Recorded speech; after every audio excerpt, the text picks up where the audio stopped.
Rick Lifton, the president of Rockefeller University, and I'm absolutely delighted to welcome all of you to the 19th annual presentation of the Pearl Meister Greengard Prize.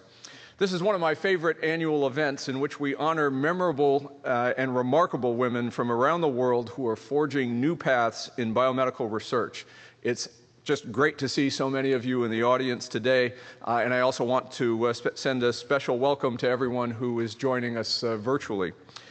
For those of you who might be new to us, please allow me to share a little background about Rockefeller University. We're the world's premier biomedical research institution with a singular focus of science for the benefit of humanity.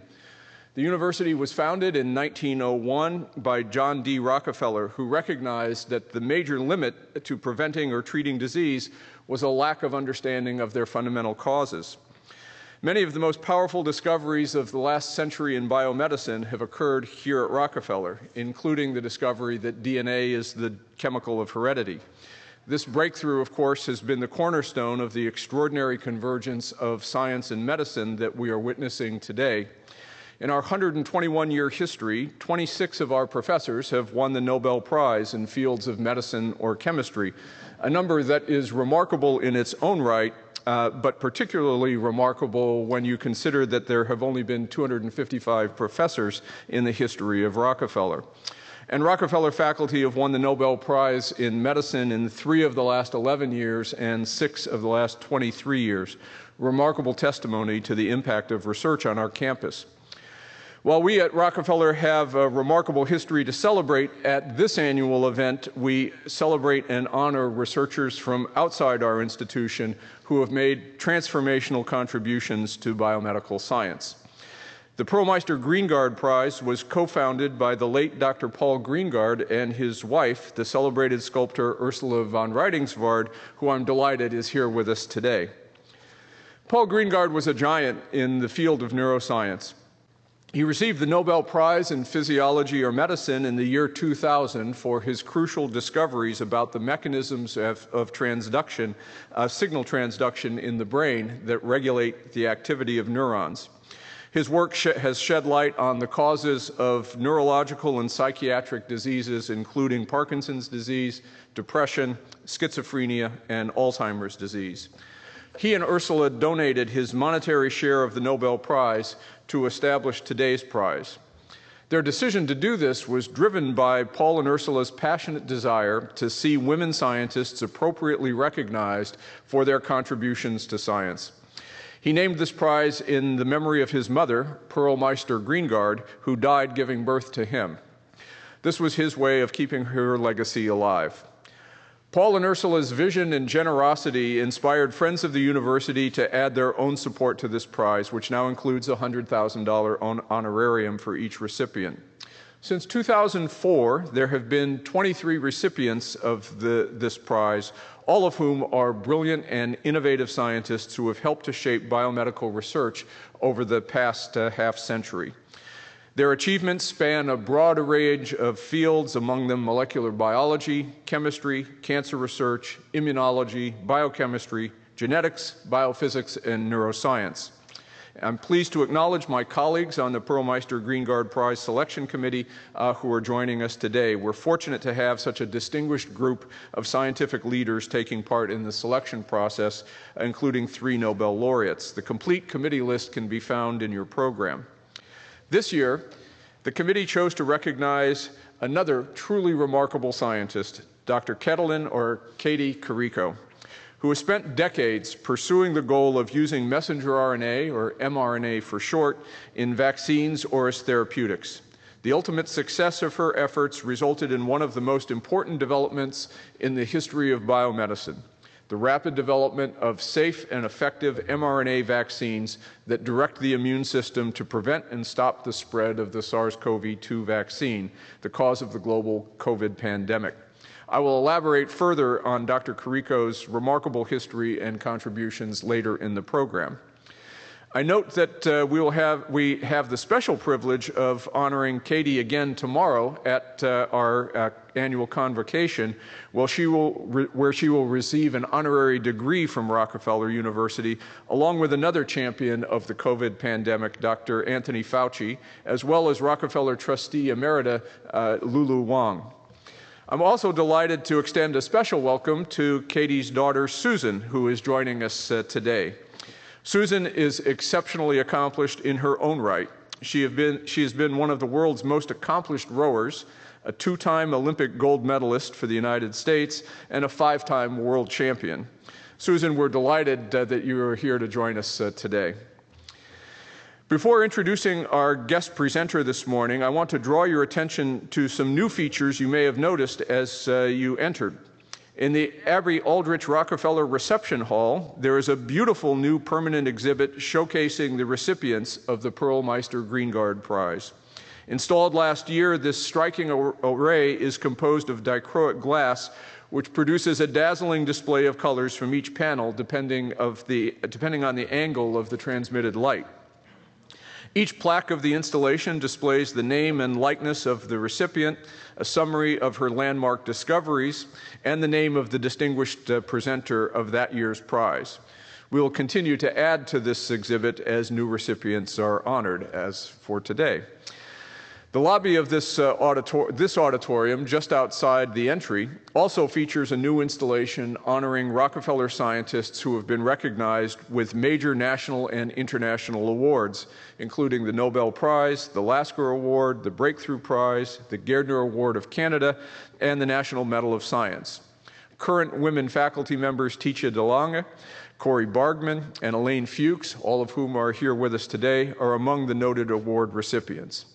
And in April, we added an exciting companion to these exhibits, a portrait depicting 5 women scientists from Rockefeller's earlier history. These women all made remarkable contributions to biomedicine and can now be recognized anew through this stunning portrait. This important project marks the university's first painting of women scientists and, like the Pearl Meister Greengard Award, draws special attention to the diverse and influential contributions of women scientists. For those of you who have not been to campus recently, I hope you will take the opportunity when you come for a closer look at these additions following this morning's ceremony. It's now my great pleasure to introduce the renowned author and journalist Dava Sobel, our special guest presenter today. Dava has been fascinated by science her entire life. This interest came naturally to her. Dava's mother was a chemist by training, and Dava herself grew up in the Bronx with easy access to the Bronx Zoo and the New York Botanical Garden. After graduating from Bronx High School of Science, which she still cites as her proudest academic achievement, Dava attended Antioch College and the City College of New York before receiving her BA from the State University of New York in Binghamton. Dava went on to pursue a career in science journalism, most notably writing for the New York Times and Cornell University News Bureau. Her work has covered such varied topics as astronomy, veterinary medicine, psychology, and psychiatry. She even volunteered for a research study in chronobiology, in which she was indoors without access to light from outside and therefore free running, going to sleep and waking up independent of external cues based entirely on her own internal clock, which she did for 25 days. Dava's work as a journalist has appeared in distinguished publications including The New Yorker, Life, Science Digest, Discover, Audubon, Omni, and Harvard Magazine. As if this weren't enough, Dava is also the author of remarkable books about science and scientists. Her widely celebrated book, Longitude, tells the fascinating story about John Harrison, the 18th century carpenter and clockmaker who addressed a critical technology for navigation of ships voyaging around the globe as world trade developed in the 17th and 18th centuries. If one could accurately establish the latitude and longitude of a ship, its location on a map could be precisely determined. Determining latitude was straightforward, but determining longitude proved to be elusive. The book Longitude follows Harrison's 40-year quest to develop an instrument that, while operating in turbulent seas in the open ocean, can maintain extremely accurate time without interruption. And this was the key to being able to establish longitude and prevent ships from drastically going off course, often with catastrophic results. It's a fantastic read. Longitude won literary prizes from around the world, including the British Book of the Year, and was adapted into a PBS Nova documentary and an Arts and Entertainment Network TV series. Dava followed Longitude with other fascinating books. Galileo's Daughter used surviving letters from Galileo from his daughter to explore Galileo's life and remarkable contributions to science, and was a finalist for the Pulitzer Prize and also inspired a PBS documentary. Both Longitude and Galileo's Daughter have also been adapted to the stage in England. Other works include A More Perfect Heaven, How Copernicus Revolutionized the Cosmos, and The Glass Universe, How the Ladies of the Harvard Observatory Took Measure of the Stars. Dava has also written a stage play called And the Sun Stood Still, about Copernicus. The play was commissioned by the Manhattan Theater Club through the Alfred P. Sloan Initiative and was supported by a fellowship from the John Simon Guggenheim Memorial Foundation. Dava has taught science writing at the University of Chicago and Smith College, and she has lectured around the world and appears frequently on National Public Radio. Dava has been well recognized for her exceptional contributions to the clear communication of science to the public. These include the Individual Public Service Award from the National Science Board and the Bradford Washburn Award from Boston Museum of Science. She has also been the recipient of honorary degrees from universities across the United States, the United Kingdom, Switzerland, and Canada. She now edits a monthly poetry column called Meter in Scientific American. Her current book project is about the women who worked in Madame Curie's laboratory. I note that Dava has a special connection to Rockefeller, as she has served for many years on the selection committee for our Lewis Thomas Prize for writing about science. We're deeply honored to have Dava Sobel here with us today. Please join me in welcoming her to the stage.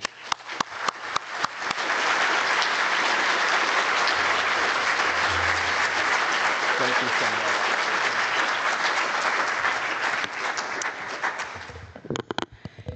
Thank you. Thank all of you for letting me join you in honoring Dr. Katalin Karikó for her discoveries and her dedication to research. As you've heard, I am a science writer, and it would be my natural inclination to tell Dr. Karikó's story. However, I have been specifically requested to talk about myself today. So I will respect the wishes of the founders of this prize, the late Dr. Paul Greengard and his wife, the renowned sculptor Ursula von Reidungsvard, whom I've had the pleasure to meet today. And theirs was a true marriage of science and the arts. And according to their wishes, this ceremony often pairs an acclaimed scientist, such as Dr. Karikó, with a woman non-scientist, such as myself. So I am pleased to tell you that in all my 75 years, I have never been the target of gender discrimination, with the possible exception of the admissions policies at the Bronx High School of Science, where we were told that boys, this was at the entrance exam, that boys would be admitted preferentially over girls in a ratio of about 4-to-1. And no one thought that was odd or unusual or even unfair. It was just the way things were in 1960. As a student at Bronx Science, I had wonderful experiences. I got to take a senior elective in analytical chemistry.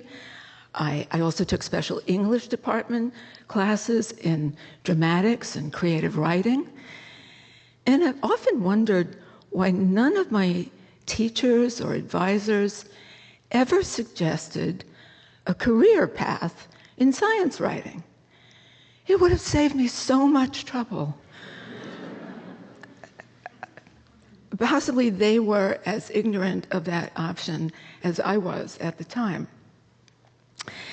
So it took me 5 years to get through college for all the changes of major, and then another 4 years of false starts and the wrong jobs before finally stepping into a job with the title of science writer at Cornell University's News Bureau, where my beat covered everything from the engineering school to the veterinary college, the synchrotron particle accelerator, 2 marine laboratories, a laboratory of ornithology, and a giant radio telescope in Arecibo, Puerto Rico.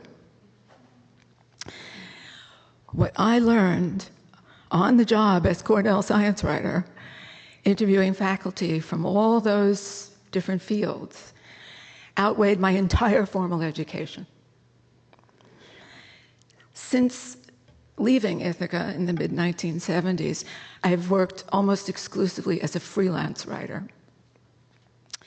I've held only one other full-time job, and that was in the science news department at the New York Times, where one day my editor volunteered me for a stint as a human subject in a research project about chronophysiology, or as we called it, sleep lab.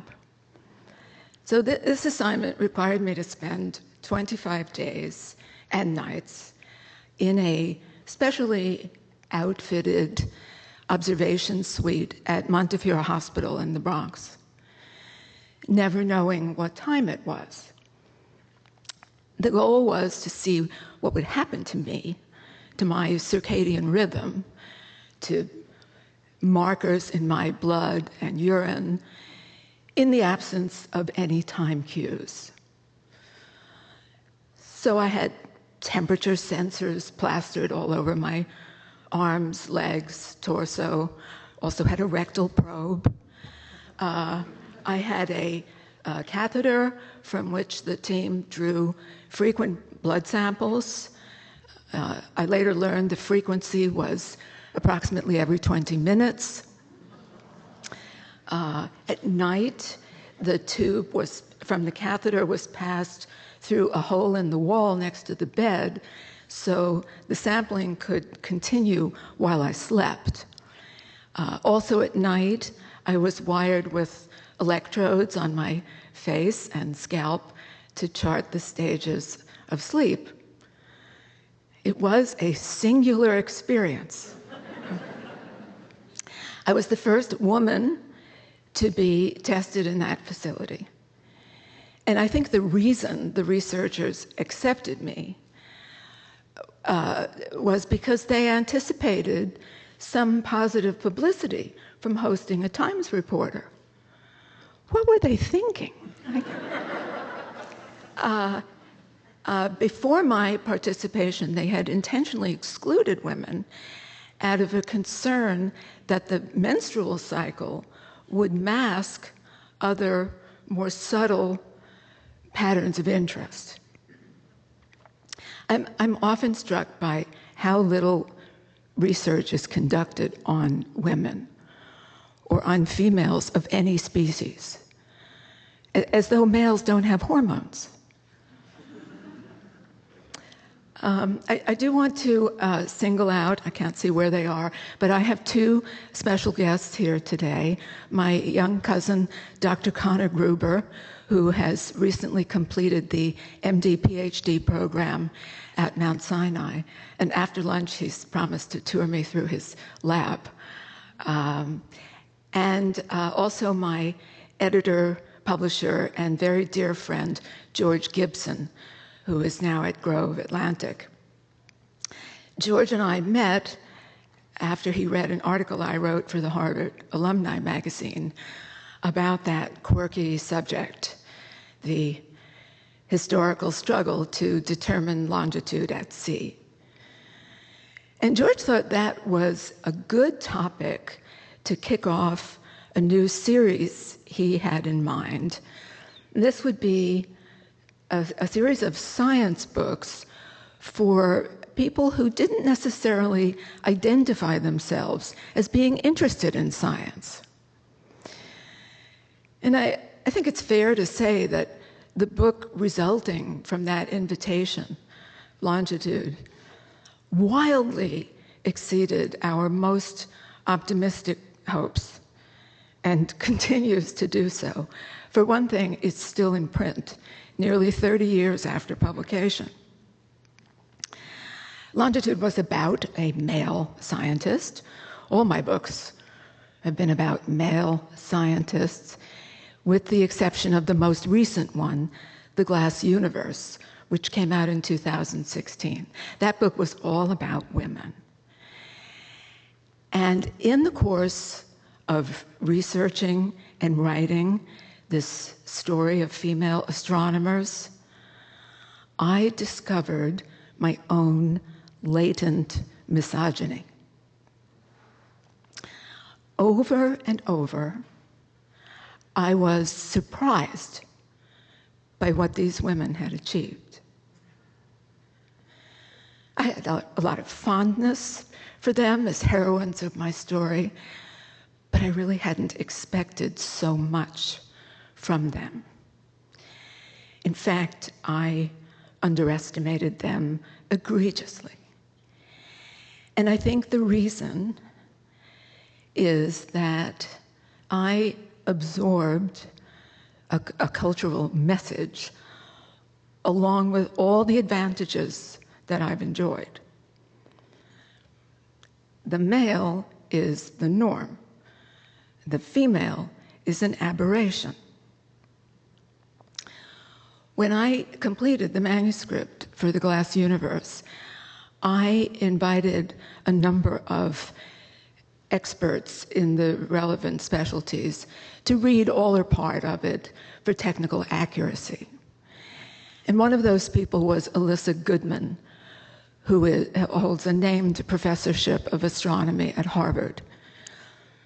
And she turned out to be another victim of undiagnosed latent misogyny. She apologized to me. She said, "I'm not really paying attention to your descriptions of astrophysics because I am gobsmacked by these women. Here I am at Harvard. I know all of their names. And yet I always dismissed them as some cute, quaint episode in our history. I never realized they were actually doing science." So now I've got the religion. And my current book project is about the icon of women in science, Madame Curie. Because I've learned something about her that I don't think is widely known, which is her attitude toward other women. After Pierre died in 1906, she became the first female professor at the Sorbonne and the only woman in the world directing a research lab. From 1906 until her own death in 1934, she hired, trained, mentored, supervised 45 women chemists and physicists. At the same time, she raised her own 2 daughters, one of whom, the older girl, Irene, followed her into the lab, eventually took over as director, and became the second woman to win the Nobel Prize in chemistry. This prize, the Pearl Meister Greengard Prize, affirms a woman's rightful place in the scientific enterprise.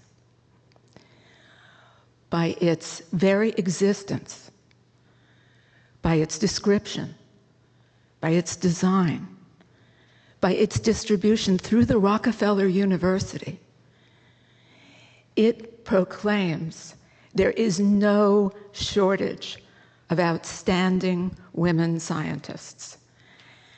And from that worldwide pool of talent, the selection committee chooses the most distinguished, the most deserving. And I'm so pleased to have a part in today's program. Thank you.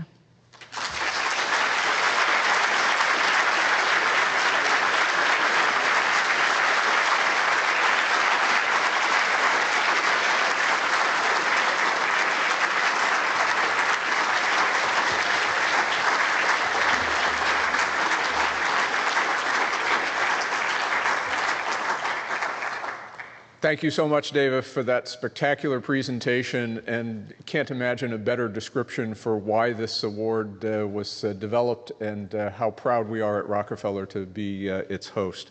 Thanks again. It's now my great pleasure to introduce Dr. Catalin Kurico, our honoree today. Dr. Kurico is Senior Vice President at the biotechnology company BioNTech in Mainz, Germany. She has a most interesting history, which you may have heard about. She grew up in a small Hungarian town with a population of about 10,000 people. Her one-room home had no running water or reliable electricity. She always loved science, and at age 14, she came in third place in a national biology competition. She went off to university at the University of Szeged, and she began there to pursue her holy grail of mRNA therapeutics. She made lipid-based vesicles with which to package DNA, a chemical cousin of mRNA, and deliver it into cells. She pursued her PhD at the same institution, joining the lab of Jeno Tomás, and learned how to work with RNA. Parenthetically, I note that Jeno Tomás is the brother of Alexander Tomás, who is a wonderful bacteriologist here at Rockefeller, who is now an emeritus professor. He unfortunately, for us, good for him, is off at the wedding of a son today and can't be with us, unfortunately. During this time as a PhD student, Katie became passionate about the possibility of deploying messenger RNA for medical purposes. These molecules could, in principle, transform the body's cells into factories that churned out any desired protein. mRNA would thus serve as a drug, replacing essential proteins that are broken or in short supply, and expressing proteins from infectious agents to elicit an immune response, with the RNA disappearing after a short time. Crucial technological problems would need to be solved. Prominent among these was first how to make mRNA in vitro in large quantities, and second, how to deliver it intact into target cells. She continued to pursue this project as a postdoctoral fellow until funding ended in 1985. At that point, she had to weigh her options carefully, and she ultimately decided to make a bold move. She sewed the proceeds from selling the family car into her daughter's teddy bear to smuggle these funds out of the country, and with her family, moved to the United States. She was appointed a postdoctoral fellow at Temple University in Philadelphia, and in 1989, she ended up at the University of Pennsylvania. And there she collaborated with a number of researchers and began to make significant headway on her crusade to develop mRNA therapeutics. For example, she and cardiologist Elliot Barnathan coaxed cultured human cells to produce large quantities of a large modified protein that helps break down blood clots. In 1997, a chance encounter led her to a collaboration with immunologist Drew Weissman. Weissman had wanted to create an HIV vaccine, and Katie offered to make mRNA for his protein immunogen of choice, the HIV gag protein. They then put the mRNA into dendritic cells, the sentinels of the immune system that would instruct B cells and T cells to mount an immune response to this protein. Encouragingly, these dendritic cells made large amounts of the gag protein.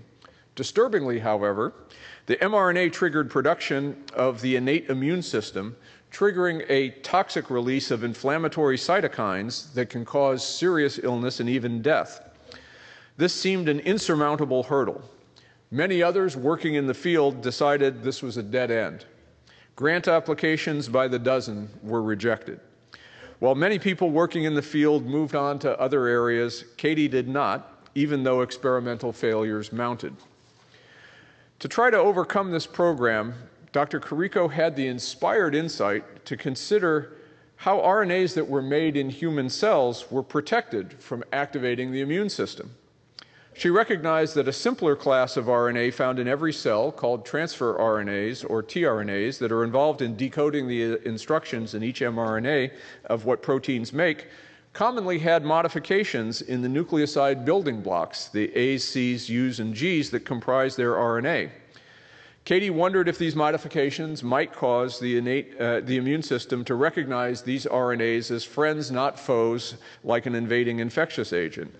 She tested various of these modifications and found that modification of the U, or uridine, into the related molecule pseudouridine in synthetic mRNA prevented it from activating the immune system. This discovery, at long last, unlocked the use of mRNA in vaccines and therapeutics. Katie and Drew published this revolutionary work in 2005. They recognized at the time that this was a big deal. Nonetheless, few others seemed to recognize or grasp its importance. The paper went largely unnoticed. They went on nonetheless to show that pseudouridine-containing mRNAs provided another benefit. They instigated production of more protein than did their uridine-containing counterparts. This feature and the diminished immunoreactivity also appeared when these modified mRNAs were put into animals. Eventually, other investigators began registering the breakthrough that Katie and Drew had long appreciated, and the scientific community began building on their findings. In the meantime, the duo continued to improve and refine the technology. In 2012, they advanced their efforts into the next step towards therapeutic use when they injected mice with mRNA that encodes erythropoietin, a hormone that promotes red blood cell formation and is used to treat some forms of anemia. The procedure boosted quantities of erythropoietin and increased red blood cell mass in these animals. The strategy succeeded in monkeys as well.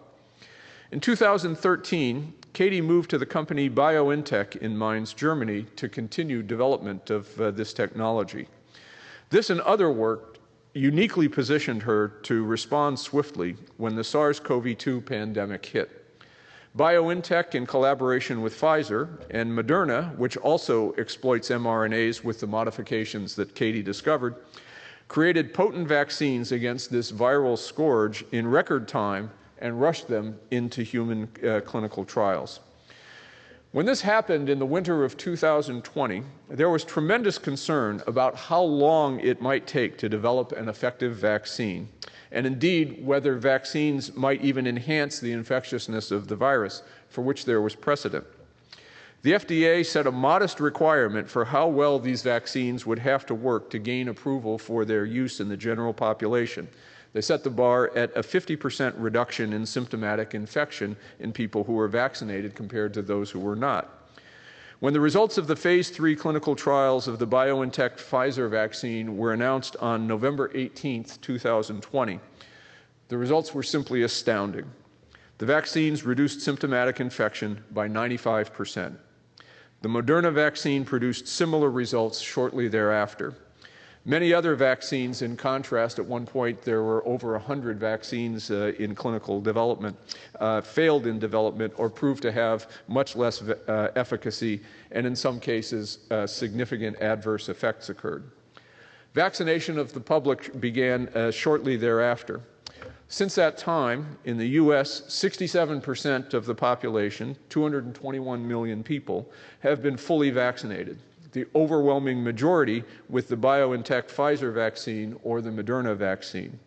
Importantly, 91% of the population over age 65, the population at highest risk of death from SARS-CoV-2, has been fully vaccinated.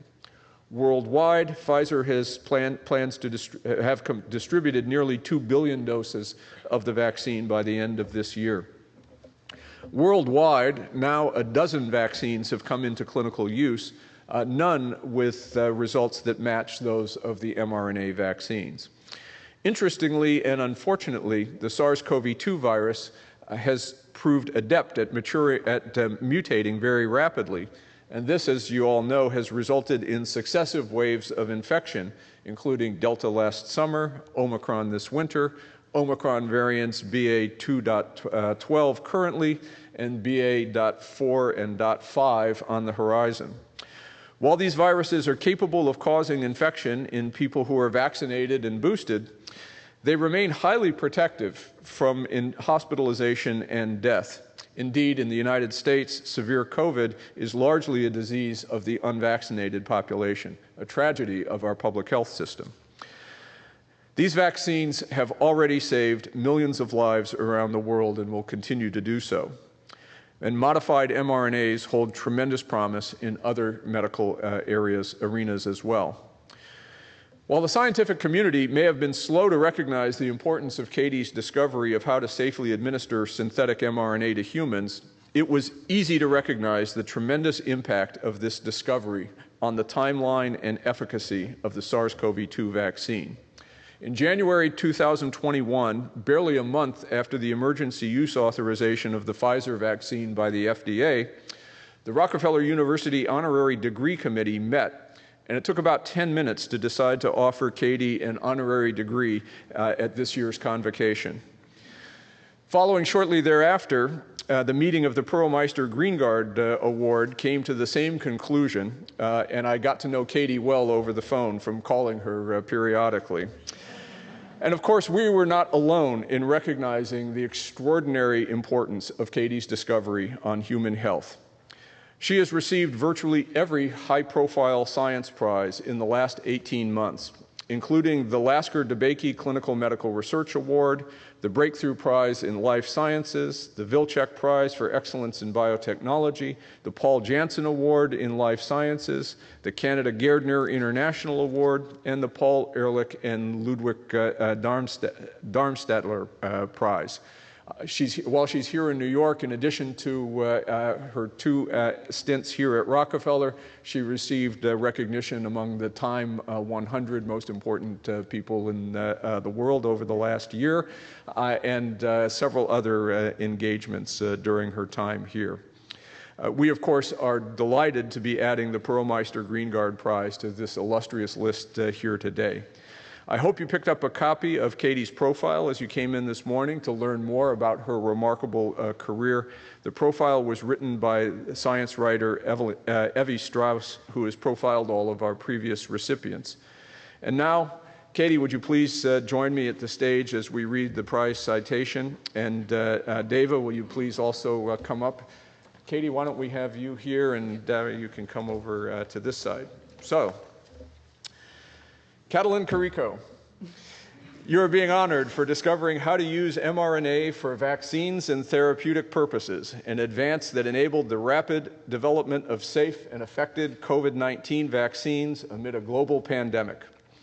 Through tenacious commitment, imaginative and meticulous experimentation, and penetrating insight, you defined a strategy with which to deploy mRNA in humans.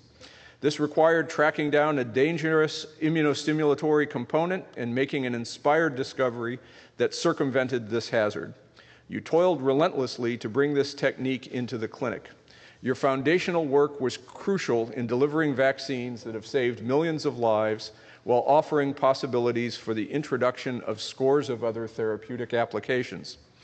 You have set the highest standard for the community of scientists by demonstrating how boldness, vision, courage, and resilience can fuel discoveries with far-reaching impact.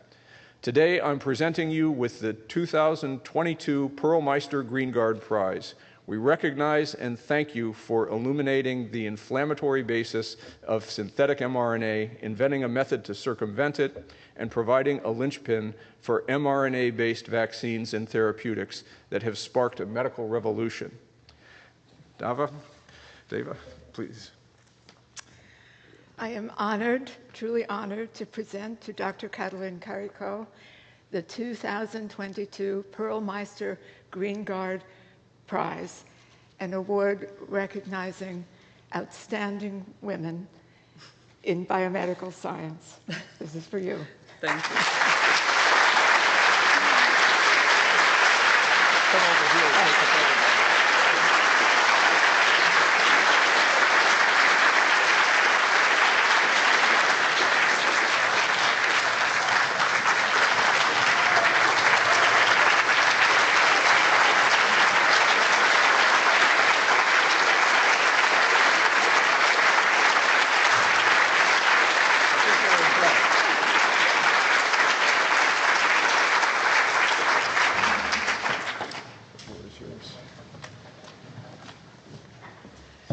Thank you very much. And dear guests, fellow scientists, colleagues here, I am so glad seeing you. I am deeply honored to receive and humbled to receive this award. And it is a privilege to belong to all of those scientists who received this award prior to me. And luckily, I met several of them, thanks to receiving awards. And so I really admired. I just met John Steitz at Yale, and people that I really respected so much, the science I admired, and it is the award brings attention to women and to the science we are doing, and what you just said, that we are also scientists, not just being in the lab and assisting others. And I have to mention that as 2005, we published this paper, and nobody paid attention. I get one invitation to Japan, and the other is right here. I was here in 2006, first time at Rockefeller, when Tom Tushel organized the oligonucleotide meeting, and he invited me to talk about nucleoside-modified mRNA. And it was great that we get this attention, and I have to say one more thing about the link between science and art. There is a Hungarian singer whose name is Zoran. And his brother wrote a song, and when I was high school, I already heard that, and inspired so much about the difficulties, about that you have to work for what you want to achieve, and that will be the gold will be shine only if you go down and bring it up. And so many things was there, and even sometimes when my daughter felt difficulties, we listened to this song. And his daughter wrote me a letter saying that when the COVID happened, she's also an artist, and realized that art is useless because, there is this COVID and they cannot do anything. And then she was reading an article when I mentioned that many times when I had difficulties, that song brought me up.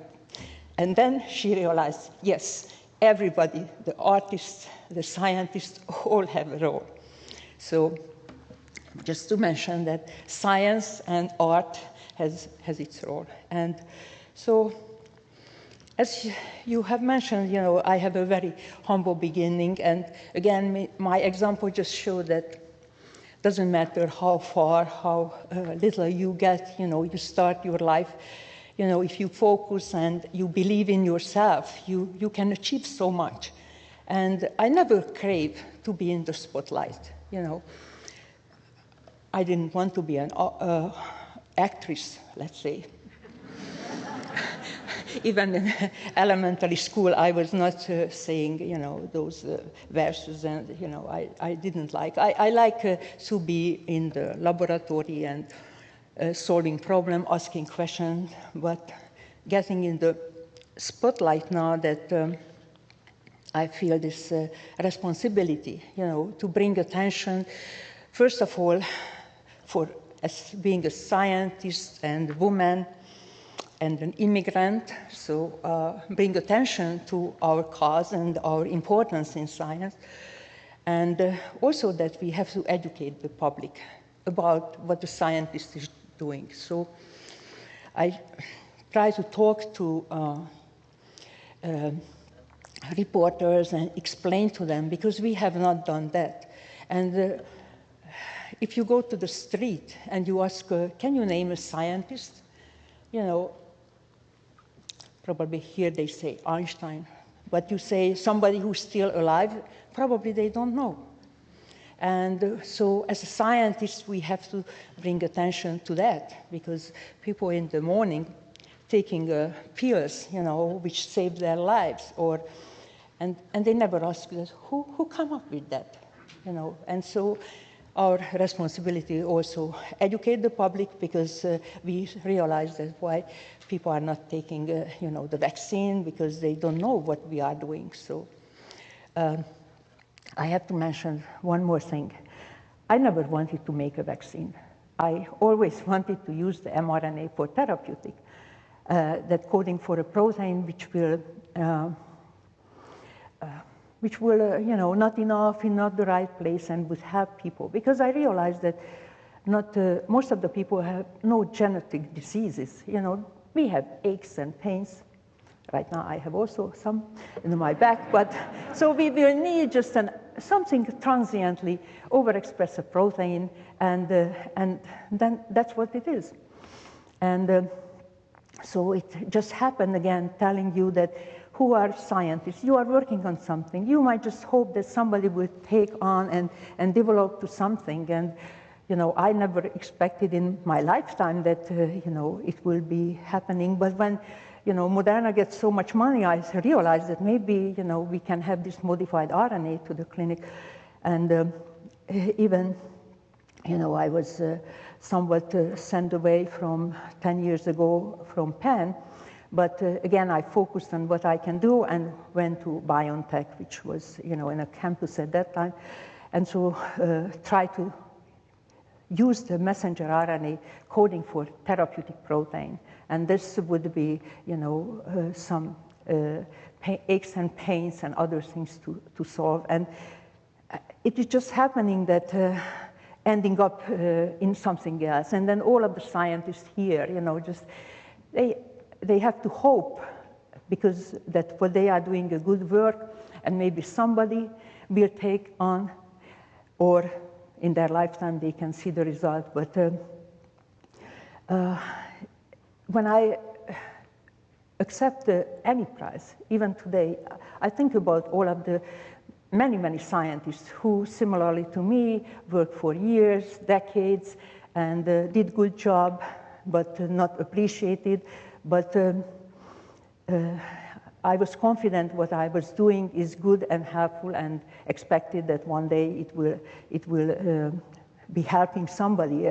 As many scientists believe that at least if one person would be improved, that would be already achieved the goal. And that's what scientists, we, you know, are motivated by. And so I am very happy to be here. And again, I am not coming even in New York. 2006 was maybe the last time I was here, and this year was one time again.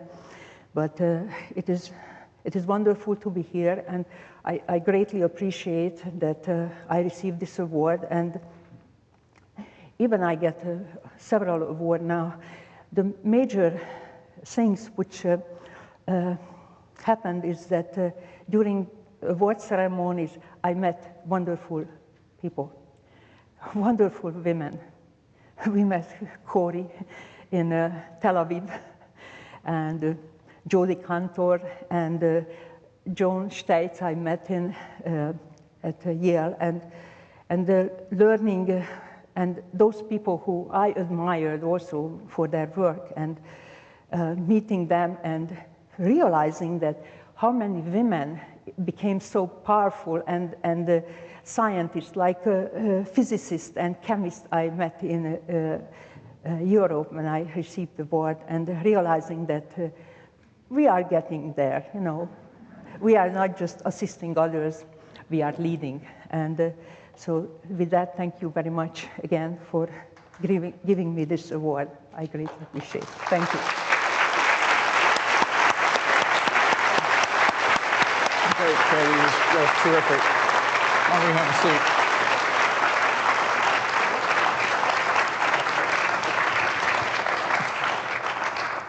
Thank you so much, Katie, for those wonderful words, and I'm sure everybody took a lot from them. And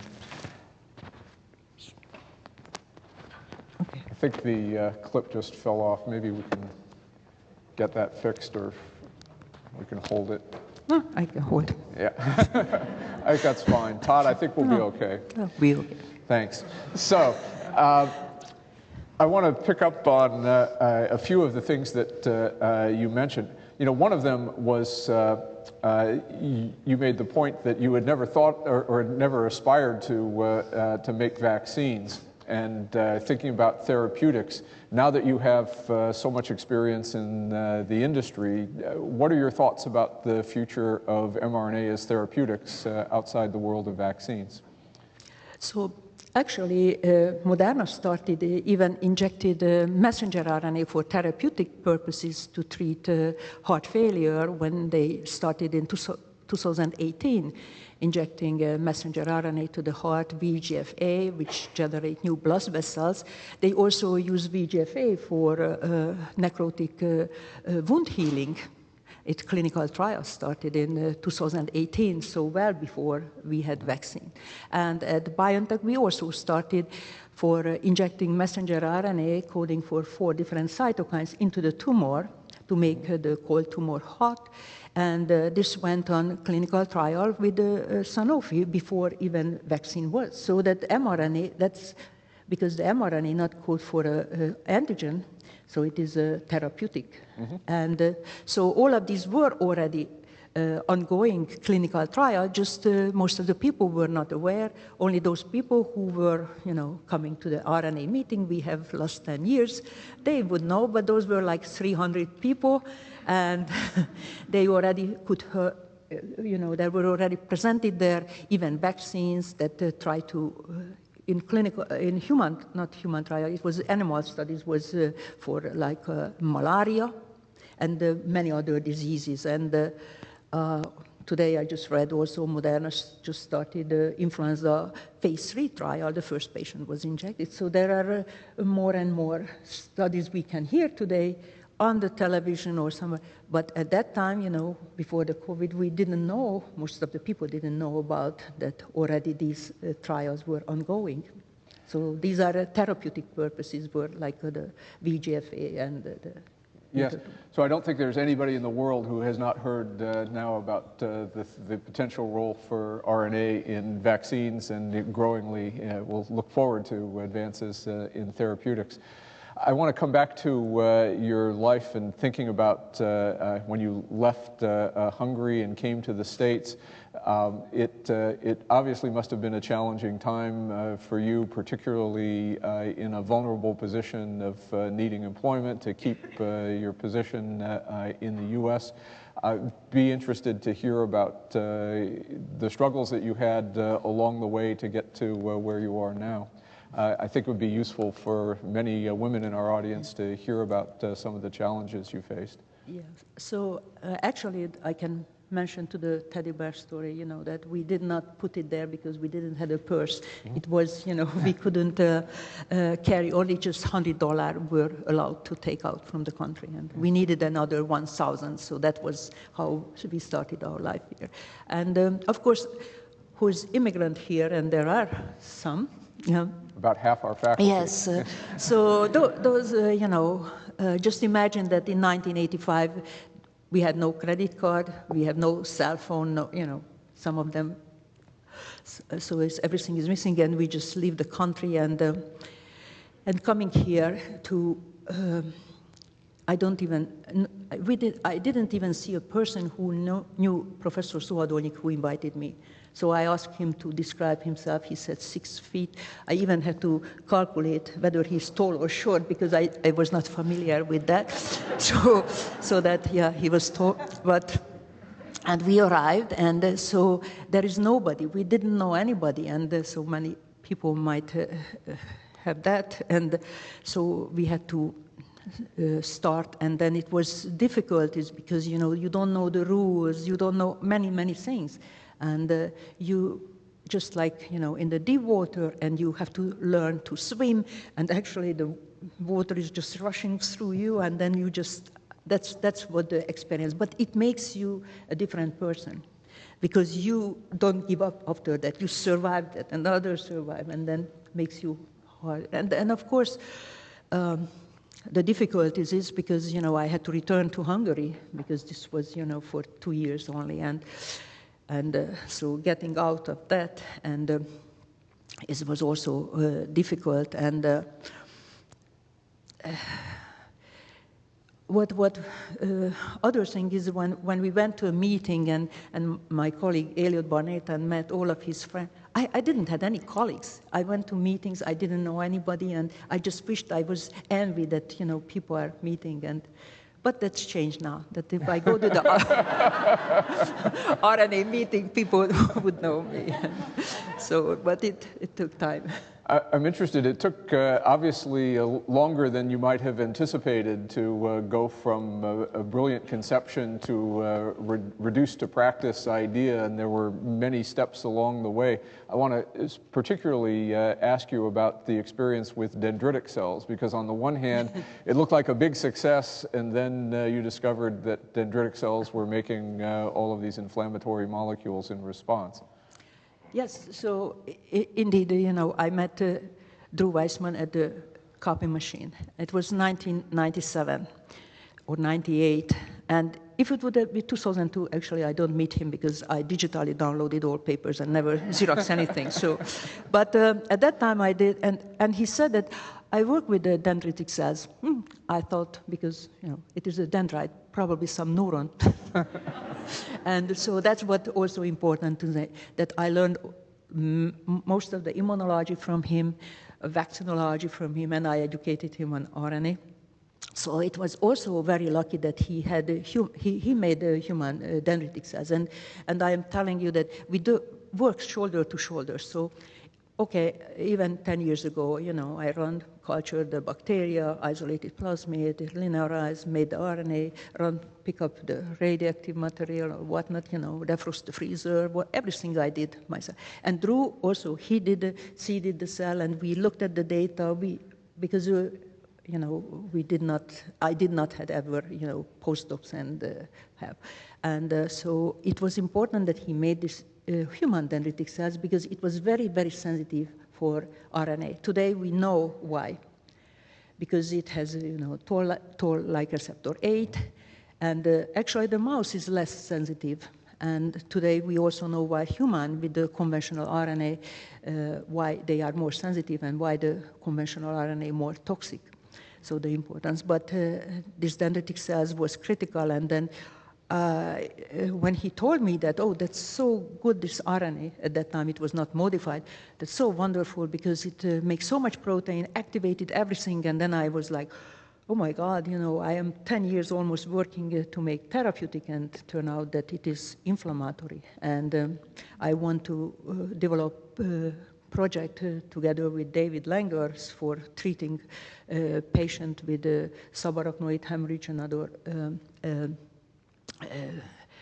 stroke, and that's the last thing you want to deliver to a patient, which causing even more inflammation. So that was the question is, with all of the scientists, why? And then can we make it non-immunogenic? All of these things which is not known, and you just try to hope that there is a way, and that's how all of the scientists also here is working. They believe somehow they can do it. Well, it was an amazing inspiration to go from the pseudouridine in tRNA into mRNA. Has it become clear what level of modification is needed to optimize the level of suppression? My understanding is the BioNTech vaccine, at least in published work, seems to have used pseudouridine throughout the RNA. Yes, it was 1-methyl pseudouridine, but it is public, so I can say that. And Mrna is also. So, but it turned out that uridine, by the nucleoside itself, can dimerize the toll-like receptor 8. And if it is modified anyway, we tested out 2-thio and 5-methyl and others, it will not activate. But why we selected the pseudouridine? Because we get the most protein from it. And in the case of titrouridine, when we incorporated to the RNA, we couldn't translate. So there were no protein was made. So that was the reason why we selected the pseudouridine, 1-methyl-pseudouridine. The pseudouridine itself is the 5th most abundant nucleoside in our body. So it is a naturally occurring, so that if you get the 1-methyl-pseudouridine also present in our human body, and it was, so it is important that we know, our body knows how to get rid of and remove, actually, pseudouridine we pee out. Yeah. Well, it's an amazing discovery that obviously has transformed the field, and I shudder to think about where we'd be with the current pandemic without this remarkable discovery.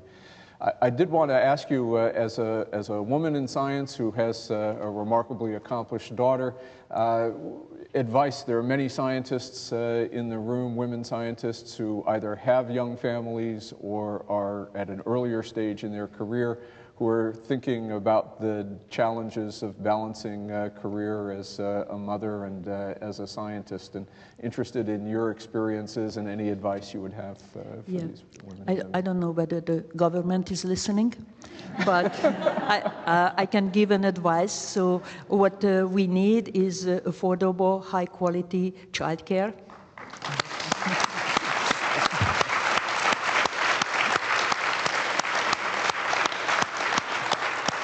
Yes, because when my daughter was 4 months old, I could leave a place in Hungary, which was, nominal fee, and registered nurses were present, and every day a pediatrician visited. And then I could leave a message for the pediatrician that check it out, and they gave the vaccines there, and you sign for everything. That's amazing. Yes. Hungary must be an incredibly wealthy country compared to the United States to be able to do that, no? Actually, when we paid the kindergarten here, that, and I mentioned what happened in Hungary, they asked me, "Why are you here?"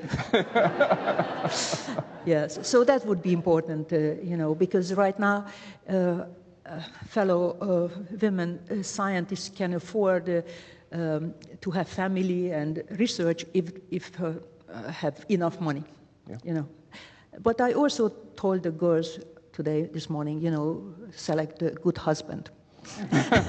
Because there seemed to be less enthusiasm about the possibility of that. Yeah, but the women were clapping, I could see. Yeah, but I also told, there was one guy, I told him he has to be a good husband. Okay. So I recognize that, the wife has also dreams, because somehow it happens that we have to take care of the child, the elderly parents, and we try to be the perfect mother, wife, neighbor, daughter, whatever, everything. And I told them, they shouldn't try to be perfect, everything. And I mentioned one story when my daughter was in 2nd grade, and I got up very early, 6 o'clock. I was in the lab so that I can pick her up, and my husband took her to the school. And when I went there, and she's now 40 years old, so I went there and she was in 2nd grade, so they had big holes in her pants. And I said, what are you wearing in school? When I pick her up in school, she went this crappy pants, and so she said, "Yeah, that's my favorite." And I told the woman, maybe those were the women scientists figure out that that has to be fashionable, and then now that nobody would say anything if the pants are torn, because that's the fashion now. And so I try to tell them not to overdoing things, and that's okay, many things, and you don't have to motherly assist your child constantly. And so that, and the husband had to recognize the wife is also her dream, and they should work together. And I believe that if a leader, at home, he also, care for the child and does work together. At the workplace, also recognize that the women colleagues needs that, and would be much better the workplace also if the husbands also at home, they would do their part. important messages. We have time for a few questions from the audience if anyone would like to ask. Any hands? So we have Elaine, we have one there, and we have another question there, and that probably will be about what we have time for. Thank you very much, and congratulations.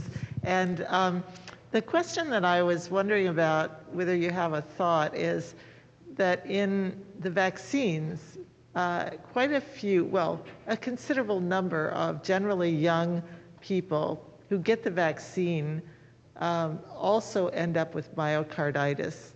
And it's rare, but it happens, and inflammation of the heart, and that hospitalizes them. And I wonder whether you have some thoughts on why that might be, and could you come up with any kind of RNA therapy that might be able to dampen down the risk or change the RNA that might be able to help?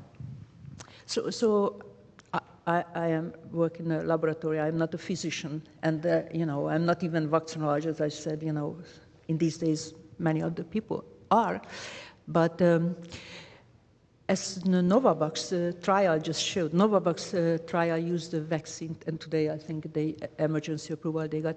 So that was a protein. There were no RNA. That was the conventional, more conventional protein, and they get also that effect. So it is nothing to do with the RNA. And many of the vaccine-related adverse effect, which is reported, menstruation cycle, actually 100 years ago when the first vaccine was used, was already reported. These are vaccine-related. It was just never happened that, half of the country get the same time, everybody the same thing, and then they said, did you get that? I will get do. And then they saw that, oh, that's the RNA, It is vaccine-related. The dermatologist colleagues said that all of this rash, people get some rash on their skin. It was already named that is vaccine rash, because the vaccine is not inert. Of course, it has an immune stimulant, that's the adjuvant. And then, if something is ongoing in somebody's body, it can accelerate that process. And if it is something, a good thing, for example, many people said the wart disappeared and other things, which they were happy about, so it can happen. Or if something is unfavorable, inflammation ongoing, and it can increase it, so it can be that kind of side effect. But it is not related to being RNA, and that's now the Novavax trial also showed. It was no RNA in it, and they get, so most probably the protein itself has some effect, but I don't know the reason for it. We have a question here. Congratulations. Hello. Yeah. Congratulations. I'm curious about the true history of discovery. What drew your attention to pseudouridine, or how did you find it? And in light of evolution, why you think pseudouridine gives immune tolerance? Thank you. Yeah. So. We did an experiment when we thought that maybe all of the RNA is immunogenic, and we isolated out from mammalian cells different kind of RNA to see that whether they are also can activate the dendritic cells to produce this inflammatory molecule. And when we used the transfer RNA, which we knew that 25% is nucleoside modified, that we found that there was not immunogenicity. Of course, the tRNA, you can say, is shorter and the cap is different and no poly-A tail, so that could be also reason, but that was could it be the modification? And there is more than 100 different modification in our RNA. And of course, why we selected those, because that was the only one we could make, because we just could purchase those nucleoside triphosphates for 10 different modified nucleotides we could purchase. And then, from 100, we just crossed the fingers like that hopefully that one of those would be responsible. And we didn't know that we need all of them, and many things we don't know, just we tried. And so that's, and when we found that all of this other uridine modification is also making the RNA non-immunogenic, but most protein was made from the pseudouridine we selected. And today, 10 years later, we learned that our mRNA inside our body also has pseudouridine. But that time it was not known. Otherwise, we wouldn't get the patent. but it is also important that, yes, so that it was when the crystal structure of toll-like receptor 8 was identified. This is sensing the RNA in the human, and the mouse doesn't have that, actually, or has but not functioning like in our body. The uridine, which is the nucleoside, can help to dimerize. And the dimerization means activation, and activation means induction of inflammation. And the crystal structure showed that if you have methyl group or we change anyway this uridine, then it cannot dimerize. So that's the answer we get also from the crystal 10 years later. But eventually all explanation is there. Yeah. Time for one last question here. Hi, I'm Szabi Marka from Columbia University. I'm blessed with a wonderful scientist wife, and we are immigrants. So my question is about that. How would you improve the American university to make it even more attractive to creative minds of the earth? How I would change the university? Yes, yes. How would you make it more attractive for creative people from everywhere? So you know that I was not very successful at the university because I was, you know, I did not publish even 100 papers. I have to say that. More paper is published now about me that, you know, and analyzing.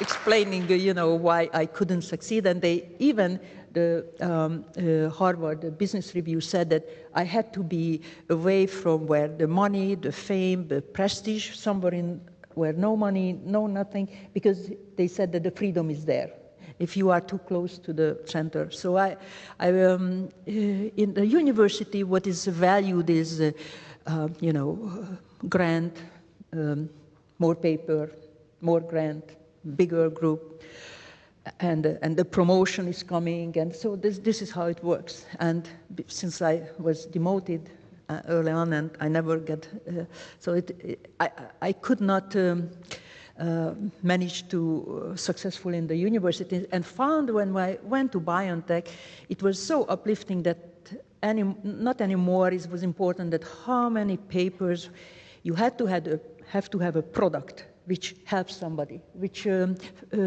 cures somebody, and this you cannot fake with more papers. You know, it had to be independently proved that it is good. And what was also uplifting that in the university, you know, we are competing with each other because you know, we start to collaborate on something, and immediately I should be the first author, you last. You know, they are starting to argue about that, and colleagues here actually from BioNTech is here. At BioNTech and other small companies, or maybe larger, everybody had to work together. So it was so that we have a goal which is more meaningful, that more paper, then so have to be help somebody, and then everybody works together, you know, and there is no competition. We have to have that product, because otherwise we can go home, close down the door. And so it was, for me, it was very inspiring. It's great. Well, I think we're at time. It's been a fantastic session. It's been such a delight to hear from you and have you here, and have the opportunity to honor you with the Pearl Meister Greengard Prize. I think when we look back, those of us who are here 100 years from now, at who are significant scientists in the last century, I think there will be very few who can make a greater claim to have benefited humankind than Katie. So congratulations, and thank you so much for your contributions.